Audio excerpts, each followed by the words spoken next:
Watch this video to the end if you don't want to stack yourself at drafting your research problem statements.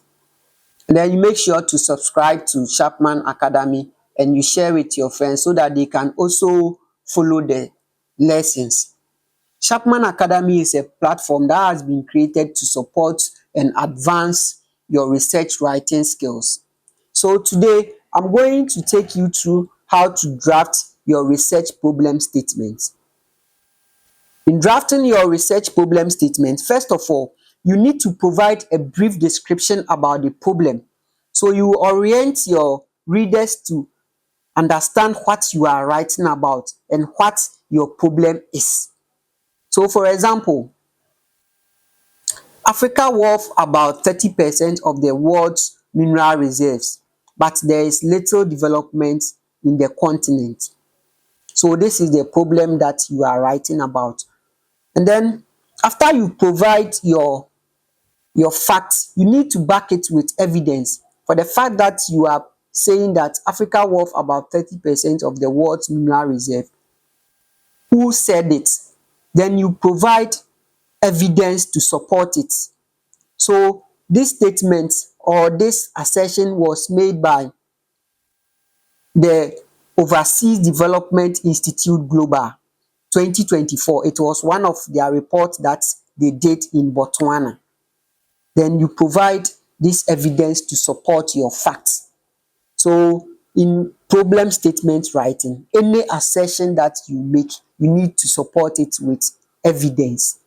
You don't provide the facts and leave them like that. No, because facts are beyond common sense. So you provide evidence to support it. And then you need to make sure that your problem statement is simple. It is very simple. You don't write a whole lot. You don't write things that are not necessary or that are not needed in the field that you are writing. So at most, your problem statement should be 1 page. Your problem statement should not be more than 1 page in writing problem statements. It should be very simple and understandable. And then you need to make sure that your problem statement focus on what you want to change. So, for example, how Africans can utilize their own natural resource for the development of their continent. So this is what you want to change. That although they have the natural resource, but they are not able to utilize it to their benefit, and you want to provide some recommendations and some solutions that can help Africans to utilize their own resources to their benefit. So this is what you want to change. Then you state it, you make sure that it is focusing on that. You are not deviating from the point that you've identified. And then, so how to go about it? How to go about your problem statement writing? You need to make sure that at the end of your writing, the problem statement is summing up to your objectives, because it is the objectives that are driving your research writing. So you need to make sure that your problem statement sums up to your objective. And then your problem statement should create awareness and stimulate creative thinking.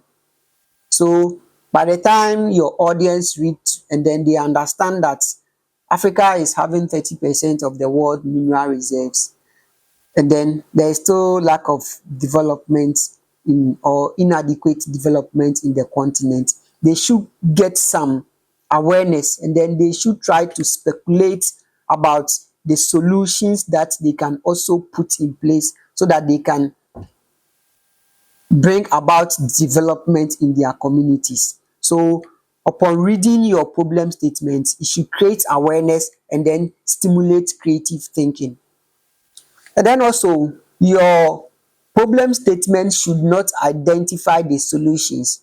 So it shouldn't talk about the solution, because if you knew the solutions, then there is no need for you to conduct the research, because we don't know the solution. That's why we are conducting the research, that at the end of the day we'll be able to get some pragmatic decisions and some pragmatic solutions to the fact that African is not able to utilize its own resources for the development in the continent.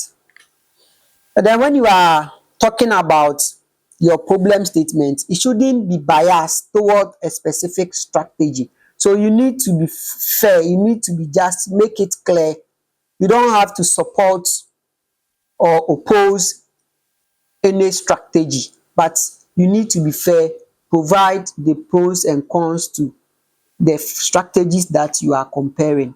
So that at the end of the day your audience can appreciate it, because if they read and they find out that you are being biased, nothing will encourage them to adopt your study. And then also, your problem statement should be able to provide the root cause. You should be able to provide the root cause of the issue under study. So what is causing this?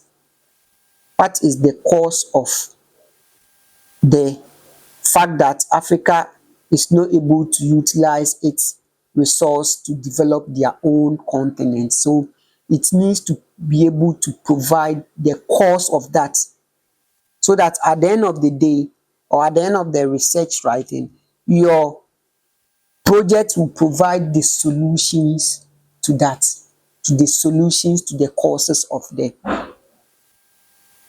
fact that Africa is not able to utilize their own resources to develop their country. So if you are able to put all these things together, it will help you to draft your own research problem statements that is going to compel policy implementers to adopt it. Follow Chapman Academy as we go through how to write and advance your research writing skills.